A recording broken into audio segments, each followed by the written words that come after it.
Al-Ijma Foundation presents। दोस्तों, फिरका अहले हदीस ने मुसलमानों को धोखा देने के लिए एक और चाल चली। इस बार इमाम अहमद बिन हम्बल रहमतुल्लाह अलैह का सहारा लेने की कोशिश की और ये बताया कि इमाम अहमद बिन हम्बल अल्लाह को सिर्फ अर्श के ऊपर मानते थे। आइए उनकी दलील सुनते हैं। इमाम अहमद का अकीदा क्या है? अहमद इब्न हम्बल चौथे इमाम कहते हैं, यूसुफ इब्न मूसा अल बगदादी कहते हैं, अहमद इब्न हम्बल अबू अब्दुल्लाह उनकी कुनियत है, उनसे कहा गया इन्हें अल्लाह के बारे में क्या ऐसा अकीदा रखना चाहिए क्या कि अल्लाह ताला सातों आसमानों के ऊपर है, अपने अर्श के ऊपर है, अपनी मखलूक से जुदा है, अलग है, अपनी मखलूक से अलग है। ये भी जुमला याद रखिए, मैं आगे आ रहा हूँ उसके। और उसकी कुदरत और उसका इल्म हर जगह है।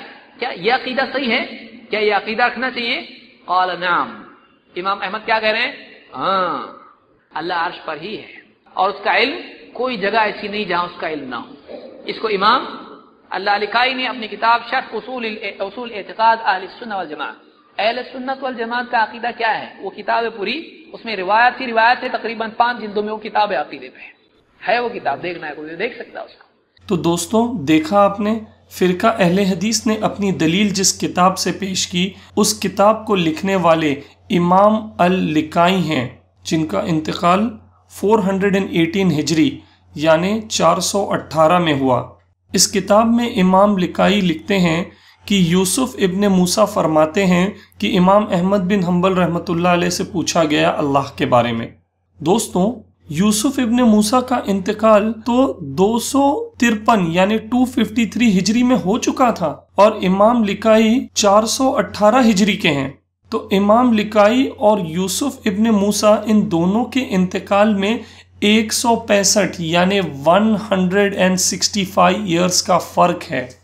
तो दोस्तों, नाम के अहले हदीसों से सवाल ये है कि यूसुफ इब्न मूसा के इंतकाल के बाद इमाम अहमद बिन हम्बल का ये कौल इमाम लिकाई तक इतने सालों बाद कैसे पहुंचा? नाम के अहले हदीसों, हमें बताओ इन दोनों के बीच की सनद कहाँ है? जी हाँ, इन दोनों के बीच की सनद कहाँ है? ये सवाल आप पर उधार रहा। खैर, आइए हम आपको फिरका अहले हदीस का एक और चेहरा दिखाते हैं। दोस्तों, ऐसी ही बिना सनद की कोई बात जब फिरका अहले हदीस के खिलाफ आ जाती है किसी किताब में, तो खुद फिरका अहले हदीस के आलिम अबू ज़ैद ज़मीर इस बारे में क्या कहते हैं, ज़रा सुनिए। अगर कोई आदमी इस तरह से बयान करे, कौन मानेगा उसको? तो सनद लौलल इस्नाद लक़ाल मन शाअ मा शाअ। अब्दुल्लाह इब्न मुबारक का कौल है कि अगर सनदें नहीं होती, सनद को महफूज रखने और बयान करने का अगर एहतमाम ना होता, जिसके जी में जो आता कह देता है। हर चीज़ दीन बना सकते हैं, बग़ैर सनद के कुछ भी बोल दिया, कोई भी आदमी बोल सकता है। तो एक आदमी अल्लाह के नबी सल्लल्लाहु अलैहि वसल्लम पर कुछ भी घड़ सकता है, लेकिन जब सनद की बात आती है तो फिर आदमी अपने झूठ में पकड़ा जाता है। तो ये जो रिवायत है, इसकी सनद ही नहीं है, ये कंजुल उम्माल में बग़ैर सनद के मौजूद है। लिहाजा इससे दलील पकड़ना ये ऐसे आदमी की पीठ पर सवार होना है जिसकी टांगें नहीं हैं। मुझको लेके चल, अरे मैं खुद नहीं जा सकता, तेरे को कैसा लेके जाऊँ? तो ये दलील ही नहीं बन सकती है, इसकी सनद ही नहीं है।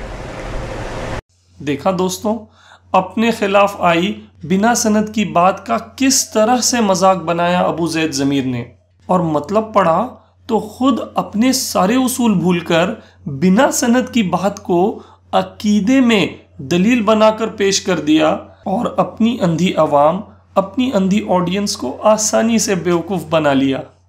अफसोस होता है जब फ़िरका अहले हदीस का नाम ले लेकर इस तरह बेचारे मुसलमानों को तहकीक के नाम पर बेवकूफ़ बनाते हैं। ये जवाब तो काफ़ी था एक समझदार ईमान वाले के लिए कि वो फ़िरका अहले हदीस से तौबा कर लेता। लेकिन दोस्तों, हम आपको एक और बात बताते चलें।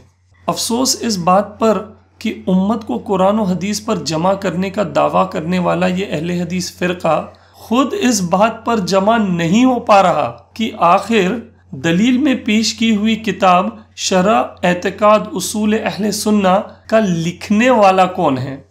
फ़िरका अहले हदीस के अबू ज़ैद ज़मीर तो कहते हैं कि ये किताब इमाम लिकाई की है, जबकि उन्हीं के आलिम ज़ुबैर अली ज़ई कहते हैं کہ یہ کتاب امام لکھائی سے ثابت ہی نہیں ہے۔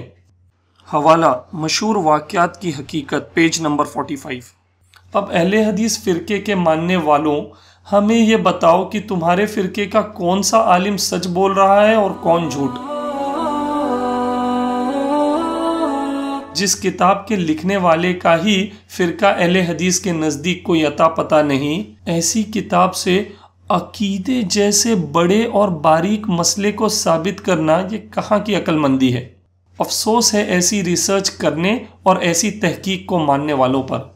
ہم تو حیران ہیں کہ اتنی اوٹ پٹانگ دلیل پیش کر کے بھی ابو زید ضمیر نے اپنی عوام سے حوالہ جا کر چیک کر لینے کے لیے کہا۔ جی ہاں، سنیے۔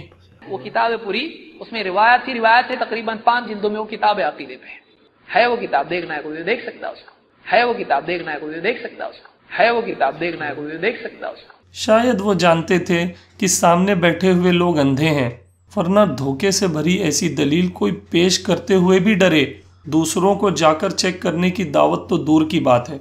ابو زید ضمیر صاحب، ہم آپ سے یہ پوچھنا چاہتے ہیں کہ آپ اپنی عوام کو کہنے سے پہلے خود تو حوالہ چیک کر لیتے کہ اس کی سند ہے بھی یا نہیں۔ اور افسوس فرقہ اہل حدیث کے ماننے والوں کے دماغ پر کہ 4 سال سے زیادہ ہو چکا اور ایک نے بھی اس دلیل کو کتاب کھول کر چیک نہیں کیا۔ خیر، جب استاد کا یہ حال ہے تو بیچاری عربی سے جاہل عوام سے کیا امید کی جائے۔ اللہ ہمیں اپنے گناہوں اور فرقہ اہل حدیث سے توبہ نصیب فرمائے۔ اس ٹاپک پر اور جاننے کے لیے ڈسکرپشن میں دی ہوئی لنک پڑھیں۔ اگر آپ کو ہمارا یہ ویڈیو پسند آیا تو امید ہے آپ کو ہمارے دوسرے ویڈیوز بھی پسند آئیں گے، جنہیں دیکھنے کے لیے ویڈیوز پر کلک کریں۔ نئے ویڈیوز کے لیے ہمارے چینل پر سبسکرائب کریں۔